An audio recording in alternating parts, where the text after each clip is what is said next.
বিসমিল্লাহির রহমানির রহিম। আসসালামু আলাইকুম। আশা করি আপনারা সবাই ভালো রয়েছেন। তো ভিউয়ার্স, আপনারা জানেন যে আমি আসলে জিএসএম সোন অফিসিয়াল এবং অল দি নিউজ বাংলা চ্যানেলের মাধ্যমে আপনাদেরকে সবসময় ভাতা ও উপভিত্তিক বিষয়ক আপডেট দিয়ে থাকি। তো ভিউয়ার্স, আসলে তারই পরিপ্রেক্ষিতে আমি কিন্তু আজকে সোমবার আপনাদেরকে আরেকটি আপডেট দিতে আসলাম। তো ভিউয়ার্স, আপনারা অবশ্যই অবগত রয়েছেন যে আমি কিন্তু আপনাদেরকে আসলে কয়েকদিন আগে বলেছিলাম, বিশেষ করে যেটি আসলে গর্ভবতী ভাতা রয়েছে, যে আসলে গর্ভবতী ভাতা এটা কিন্তু আসলে অনেকজনকে দেওয়া হলেও অনেকেই কিন্তু আসলে বাকি রয়েছিল। তো যার কারণে আসলে অনেকেই কিন্তু একটা হাই হতাশার মধ্যে ছিলেন যে আসলে আপনাদের যে গর্ভবতী ভাতার টাকাটা বাকি রয়েছে সেটি আসলে দিবে কি না, এবং সেই সাথে যে আপনারা আসলে অনেকেই রয়েছেন যে যারা আসলে মনে করেন যে নতুন করে গর্ভবতী ভাতা আবেদন করেছেন বা আসলে অলরেডি 2টি কিস্তি পেয়েছেন।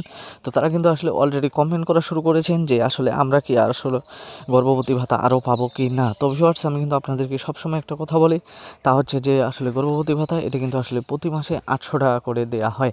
তো যেহেতু এটি প্রতি মাসে 800 টাকা করে দেওয়া হয়, তো যারা অলরেডি 850 টাকা করে, তো যেহেতু এটি মনে করেন যে 850 টাকা করে দেওয়া হয় এবং অলরেডি 850 টাকা করে আপনার 1700 টাকা আপনাকে কিন্তু অলরেডি কিন্তু মহিলা বিষয়ক অধিদপ্তরের যেই অ্যাকাউন্টস অফিস রয়েছে তারা কিন্তু আপনাদেরকে পরিশোধ করে দিয়েছে। তো যারা অলরেডি আসলে 1700 টাকা পেয়েছেন তাদের কিন্তু এখানে আসলে আর টাকা পাওয়ার কোনো চান্স নেই। শুধুমাত্র যারা আসলে মনে করেন যে বিগত তারিখে, অর্থাৎ 7 তারিখ না কয় তারিখে যেন আসলে টাকাটা দিছিল আমার মনে নাই, আমি আসলে আপনাদেরকে ভিডিও করে দিছিলাম।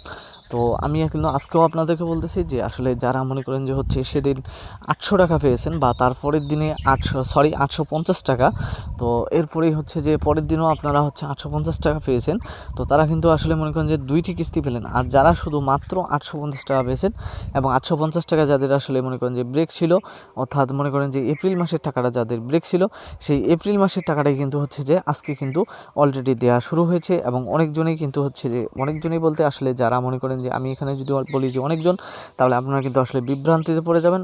মানে যাদের আসলে মনে করেন যে 850 টাকা শুধু অ্যাকাউন্টে আসছিল, তো তারাই শুধু আজকে মনে করেন যে 850 টাকা পাচ্ছেন। এবং সেই সাথে আমি আপনাদেরকে আরেকটা কথা বলতে পারি, তা যে উপবৃত্তি ও আপনাদের যেই বাকি যেই ভাতাগুলো রয়েছে, অর্থাৎ প্রতিবন্ধী বয়স্ক বিধবা ভাতা। কারণ আমি আপনাদেরকে একটা স্বপ্ন দেখিয়েছি যে আসলে কোরবানির ঈদের আগে কিন্তু আপনাদের প্রতিবন্ধী বয়স্ক বিধবা ভাতার টাকাগুলো দেওয়া হবে।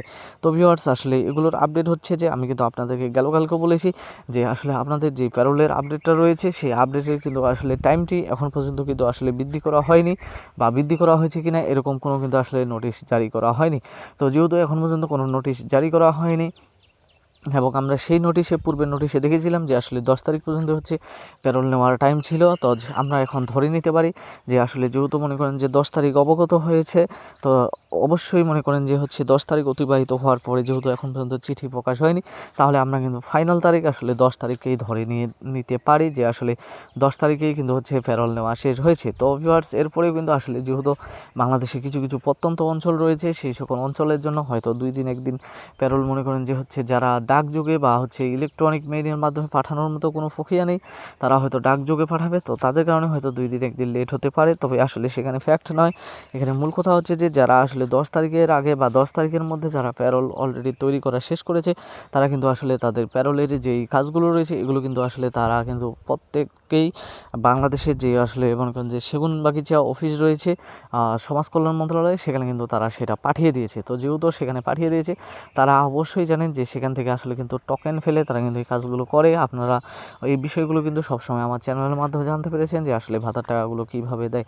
তো যেহেতু অলরেডি মনে করেন যে আমি বললাম যে প্যারোল মনে করেন যে নেওয়া শেষ হয়েছে, এবং প্যারোলের কাজগুলো যদি মনে করেন যে সেগুনবাগিচা অফিসে পাঠিয়ে দেয়, আর যদি তাদের অতিরিক্ত কোনো চাপ বা অতিরিক্ত কোনো মনে করেন যে কাজ না থাকে, তাহলে কিন্তু তাদের হাতে একটি মাত্র কাজ, তা যে বয়স্ক বিধবা প্রতিবন্ধী ভাতার টোকেন তৈরি করা। আর আপনারা অবশ্যই অবগত রয়েছেন যে একটি টোকেনে কিন্তু মাত্র 3 লাখ ভাতাভোগীকে রাখা সম্ভব। তো সেই হিসেবে যেহেতু 3 লাখ রাখা সম্ভব, তো সে কারণে কিন্তু আসলে টোকেনগুলো তৈরি করতে একটু সময় লাগে।